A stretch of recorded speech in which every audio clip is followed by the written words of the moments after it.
இது கரூருக்கு மட்டும் இல்லைங்க. கரூர் ரொம்ப ஒரு இறுக்கமான ஒரு இடமா நாங்க போகும்போதே நாங்க ஃபீல் பண்ண முடிஞ்சது.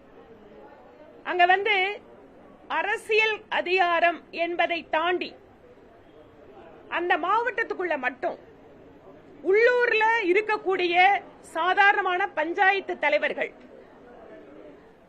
அல்லது அந்த வார்டு உறுப்பினர்கள், நான் சொல்றது முனிசிபாலிட்டியோ கார்பரேஷனோ, தேர்ந்தெடுக்கப்பட்ட வேறு ஒரு கட்சியில் தேர்ந்தெடுக்கப்பட்ட பஞ்சாயத்து தலைவர்கள், வார்டு உறுப்பினர்கள் கடந்த 4 வருட காலத்தில் எத்தனை பேர் திராவிட முன்னேற்ற கழகத்திற்கு மாறியிருக்கிறார்கள், மாற்றப்பட்டிருக்கிறார்கள், இதை பற்றி நாம பார்க்கணும். ஒரு அறிக்கையை நாம் இதை உருவாக்க முடியும்.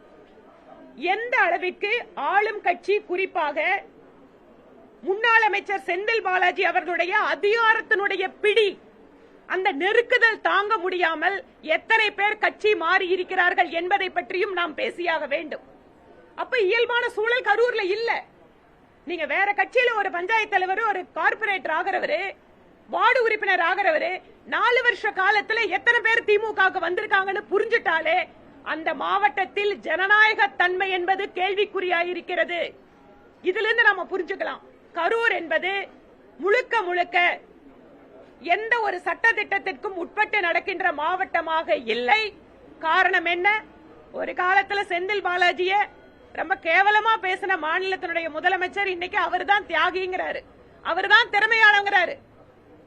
அப்ப இதற்கான காரணம் என்ன? அரசியல் அதிகாரத்தை எப்படி அமைப்புகள், தனிப்பட்ட தலைவர்கள் இவர்களை எல்லாம் நெருக்குதலுக்கு உள்ளாக்கி மாற்ற முடியும் என்பதற்கு கரூர் சிறந்த உதாரணம்.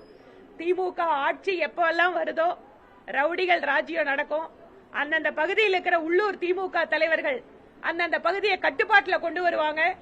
அது சாதாரணமா வீடு கட்டுறது முதல் கொண்டு போர்வெல் போடுறதுல இருந்து எல்லா விஷயத்திலையும் தலையிடுவாங்க. அப்படிங்கிறது நிறைய உதாரணங்களை சொல்ல முடியும்.